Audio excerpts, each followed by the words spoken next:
Sorry guys for the 3 second delay. It kind of happens sometimes when I record. Yeah. So what's up? It is Annie Tier here to bring you guys a review for Air episodes 5, 6, 7, and 8, which were some pretty damn heart wrenching. Oh my god, episodes from Minagi reconciling with her mother. Finding out that there's another Michiru out there. Apparently the girl that she's been with all this time wasn't really like an actual person. I'm assuming but she didn't seem like a spirit. Like, can someone please explain to me what exactly was Michiru? Not the one we saw toward the end, the one that we saw the whole time up to this point. Like, what was she exactly? Was she a spirit? Was she some kind of manifestation based on magic? Or I'm kind of confused. Like, they kind of left it there for the audience to understand, but there wasn't much to depict. We can't really say she was a ghost because everyone could see her, and we can't really say she was like some sort of supernatural. I mean, we can say that, but we don't have any evidence.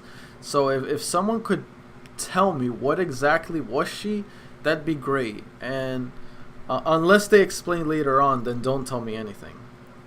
But now we're going through the issue of Mishizu, which is her. I'm kind of confused as to exactly what she is.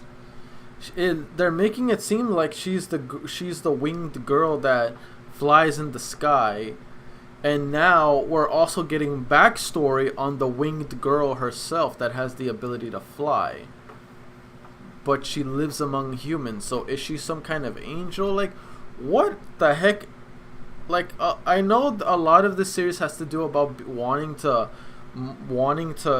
be out there in the sky, but at the same time, it's like, what are they all connected somehow? Are they all connected to this same woman that wants this same woman that has wings?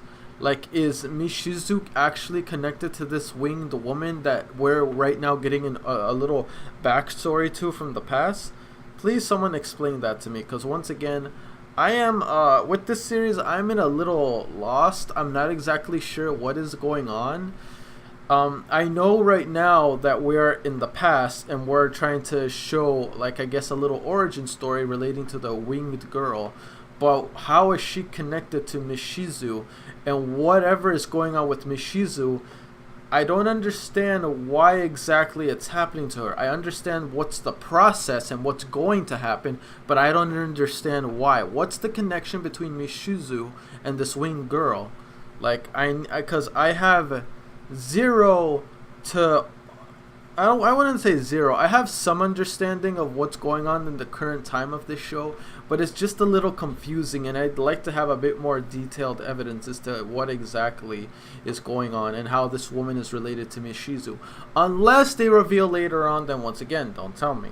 But yeah, the story is a bit complicated. I understand that a lot of it has to do with yearning to be in the sky, but at the same time, it is very complicated to the point to where, like, bro, some of the things they say is very vague and kind of they talk in poems, while at the same time they talk in riddles.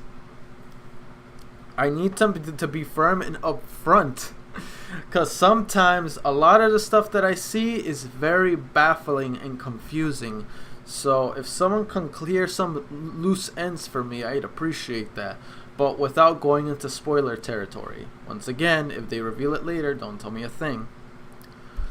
I'm kind of concerned about Mishizu. It seems like... I mean, I don't think it's gonna happen because, like most of Key's stories, like Clannad, Canon, and even I'm starting to see it in Air, there's always a dire situation, but everything works out for the best usually. Because, holy hell, bro, like, the crap that you see in this show is, like, very sad, while at the same time it's, like, it's sad until a certain point to where everything becomes better and everything's all happy and whatnot.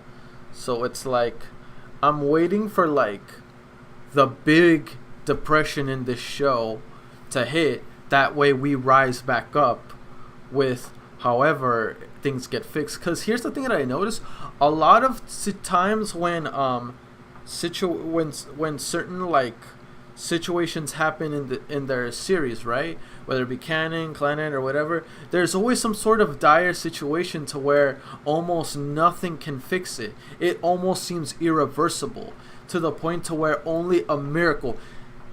Keys is one of those series where they like being what I'd like to say miracle workers. They use most of their stories are like, logically this person should be dead, there's nothing that could save her, she's gonna die in a matter of so and so, just stay with them until a certain point in time, that way like everything works out until a miracle happens and everything works for the better. That's why I'm saying I call series the keys series that they produce the miracle workers. They like making certain endings and certain series seem as the bottom of the barrel, but they never take it to the point to where they hit bottom and that's it. It is what it is. They hit bottom and then a huge miracle happens to make everything better. And it's like we were going through these series of brick walls until finally we found a door to where it's not a brick wall, but you can actually open it and there's a light at the end of the tunnel. Because you have to go through a lot of bumps, a lot of brick walls, a lot of torrents, you know what I mean. So they like to do that in order to keep the viewer in a state of depression and sadness up until the very point where once again a miracle happens. That's why I like to point out they definitely like using the miracle formula, which once again it's not bad, but it's like before they get to that point, man, do they get the bottom of the barrel. Man, do they make sure you feel like crap or feel really depressed with this series. It makes me wonder, at a certain point, is the studio Keys ever going to get to a point to where it hits rock bottom and it gets worse and it has the most depressing ending you'll ever see? Now, I'm not saying I want to see that, but I'm okay. I'm not saying that that's something I would want them to do, but if they did do that, I'm not opposed to watching it because it's different.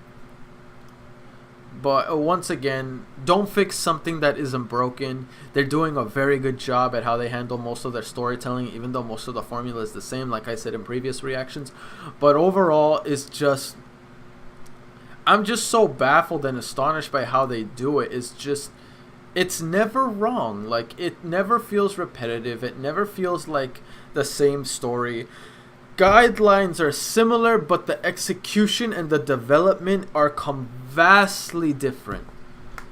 It's just sometimes, for the most part, guidelines just meet certain similar criterias. But once again, it's not a bad thing, and I'm not saying they're all the same. I'm just saying certain things are similar, and it works for them. It honestly just works for them. I see nothing wrong with it.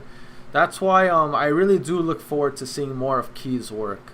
Their work honestly gets better for me the more series I actually watch. Not sure how many series they actually have, but I am looking forward to every single one of them. And for those of you that keep asking, have you seen Clannad? Yes, I have seen Clannad. I have seen everything relating to Clannad.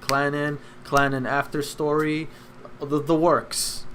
And I know some of you guys are wondering what's your opinion. Beautiful, I love it. I would seriously watch it again, and I wish I lost my memory to that series. That way I can react to it and be like, oh man, this shit's beautiful. But yeah, I will have to say, out of all the series I ever seen so far, Clannad is still my #1 top favorite series that Keys has made. Obviously, my top favorite character is Tomoya Okazaki. Favorite character in all of Keys' studios. In my opinion, he's like relatively one of the best characters they ever formulated. I actually relate a lot to his character. I really do like his character, and most of the characters I've seen lately from other works of Keys, the only character that I can think of is similar to Tomoya is Yuichi from Kanen, I think that's how you say it. Sorry guys if I butcher these names. So he's the closest to Tomoya, except Tomoya is more of a delinquent, serious tone punk kind of guy, but he does have his little comedic purposes. But Yuichi is more like a laid back troll comedic character. He does have some sort of not serious but more mature vibe to him. The main character we get here in Air is similar in certain aspects. He, in my opinion, this character, no, actually, now that I think about it, Yukito is actually the closest I've seen personality wise to Tomoya. Even design wise, he reminds me a lot of Tomoya. Obviously, the way they're upcoming is vastly different. I'm just talking about like personality wise, they're very, very similar to each other. He's not so much troll. Well, I wouldn't say troll. I don't know. Would you guys think Yukito is kind of a trolly character? Let me know. Like in a way how Tomoya is. Tomoya can get a little trolly, but he's more. Yeah, Tomoya is actually a huge troll now that I think about it. More so than Yuichi. Oh man. So anyway, let's get to the questions. Question 1. Out of all, I'm just gonna do these 3. That way I don't get spoiler. Out of these 3 characters that I know personally from Keys, who do you like the most, and explain to me why? Yuichi from Conan, Tomoya from Clannen, or Yukito from Air. Me personally, Tomoya all the way. He's my favorite character that I've seen so far in Keys. Like him to bits. For question 2, who is your least? Oh, actually, I'm sorry. No, I'll raise it up to 4 because I forgot. I forgot I know this character. Okay, start again. Question 1: who do you like more from these 4? Riki, Tomoya, Yukito, or Yuichi? Explain to me why. Once again, I'll still stick to my character. Tomoya, favorite character all the way. Who is the character you dislike least from these 4? Yukito, Tomoya, Yuichi, or Riki? Out of those 4, who do you dislike the least, and explain to me why? Same thing for the first one. Explain to me why you like them.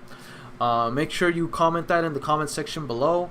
You don't have to. Once again, it's optional. It's just to have a conversation between me and the viewers, you guys as the viewers. So yeah, let me know if you guys definitely would like to see that or not. I'd like to get back on more regarding this, and I'll see you guys on the next reaction that's coming up, which I'm sure you know is ReZero. So looking forward to that. Someone suggested I watched 4. No promises. I'm gonna try. I can guarantee 3, but we'll see if I get to 4. Depending on how I watch these episodes, if I must see a 4, I will watch a 4 episodes. So yeah, let's get on to it anyway. See you guys out there. Peace.